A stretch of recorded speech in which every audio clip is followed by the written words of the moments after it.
Hey, what's up, Improvement Warriors? Jason Yun back with you again. Hope you're having a fabulous, what day is it? Wednesday. And what's up, Aaron? Shouldn't you be in school? So, thank you very much for tuning in. So I just wanted to go over a little bit of nutrition today. And topic was net carbs, and should you be starting that when you are going, when you're starting keto. And the thing of that is well, even if you're not doing keto, net carbs is something that's been coming around the nutrition area a lot. So what it basically is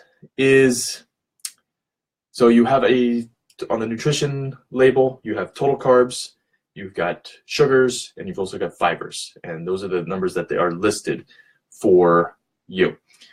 So say there's 10 grams of carbohydrates in it, and then you've got 4 grams of fiber. So what you would do is you would take the 10, subtract the fiber, so 10 minus 4 equals 6. So that would equate to 6 net carbs. And so the reason being is a lot of people will say that fiber does not affect the blood sugar level, which does not cause a raise in insulin, or does not have insulin come in to lower the blood sugar back down.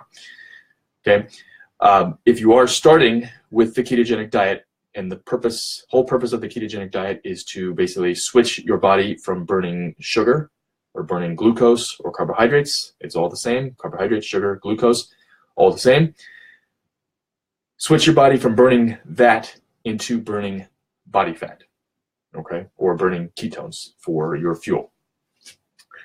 So my take is, when you are starting, and this has changed over the years as I've learned more and more people are not getting the euphoria or the feeling of getting into ketogenic, getting into a state of ketosis when they are focusing on total carbs, or focusing on net carbs, because net carbs kind of gives you a little leeway, more so than total carbs. So when you start a strict ketogenic protocol, you're basically, technically it's supposed to be under 50 grams, but a lot of people who are starting the ketogenic protocol are doing it for weight loss.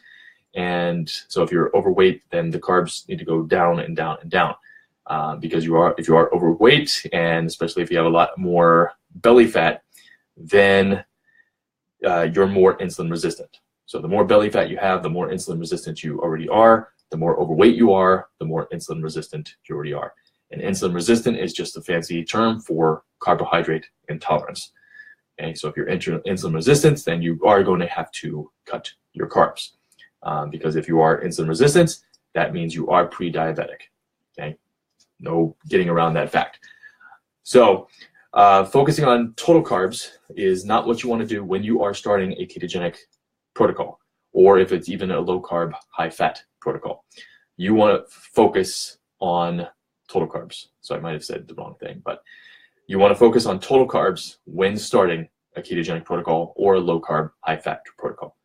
Reason being is, if you're, let's say you want your net carbs, or let's restart.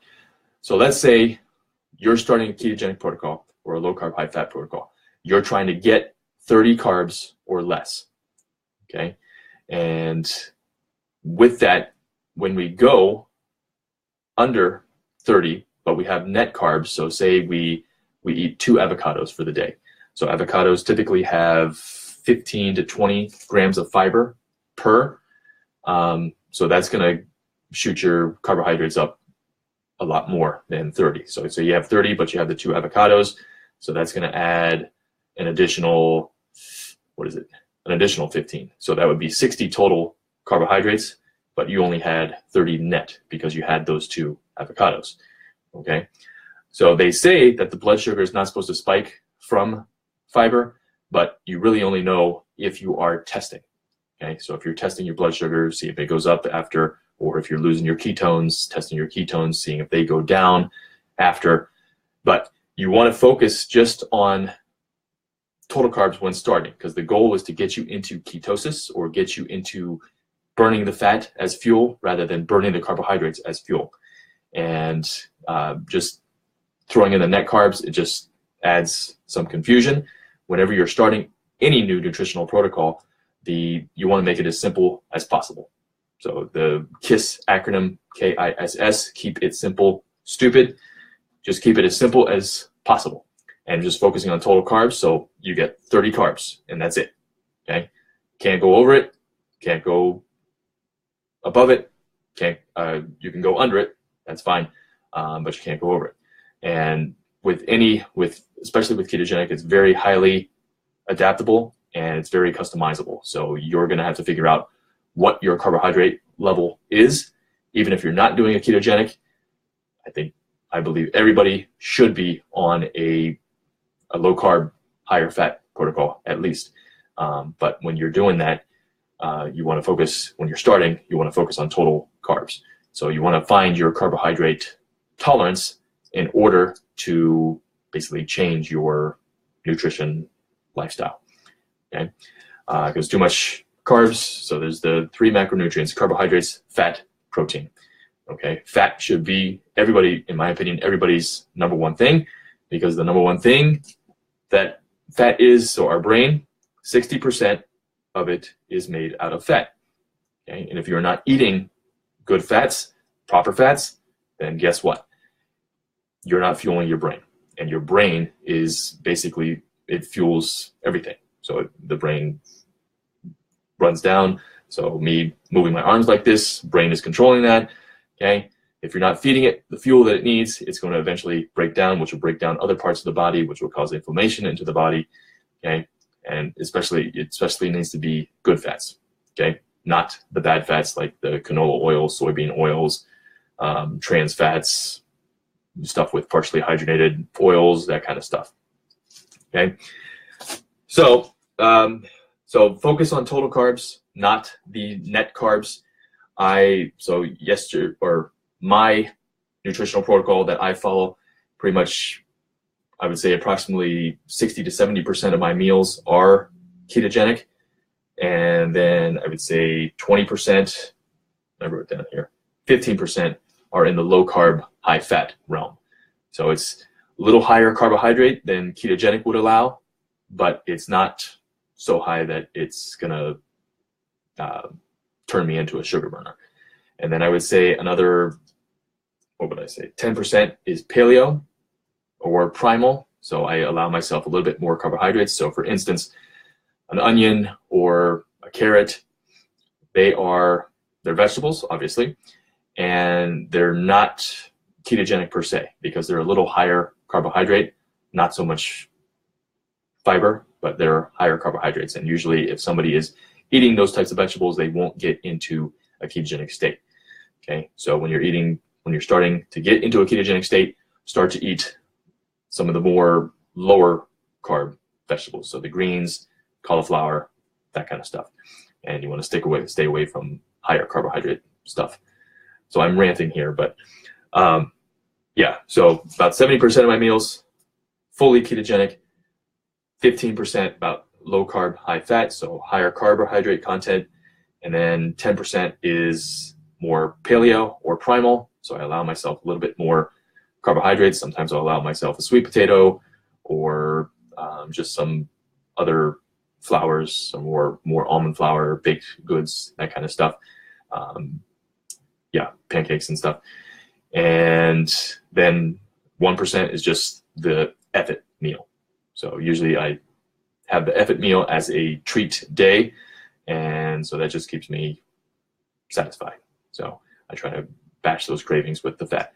So if you are having cravings for sugar and stuff like that, then number one thing to do, feed yourself fat and protein.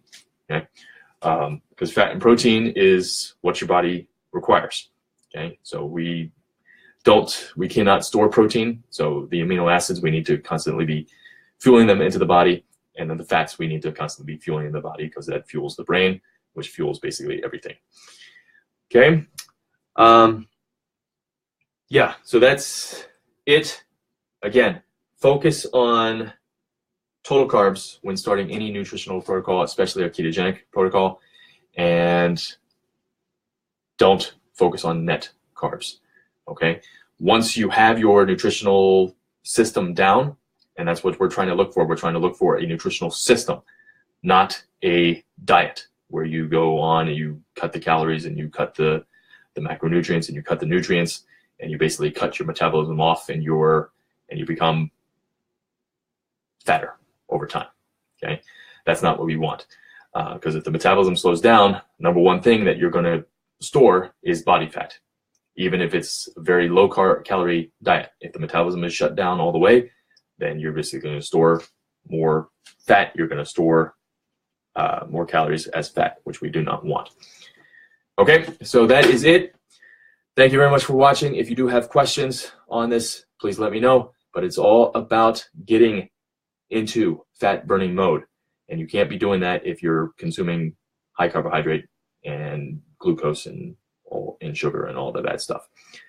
But that's it. Thank you very much for watching. Don't forget, check out the sleep challenge. 34-day sleep challenge is going to be starting up next week, next Monday, January 29th. If you missed the date, don't worry. We'll have other dates opening up here very, very soon.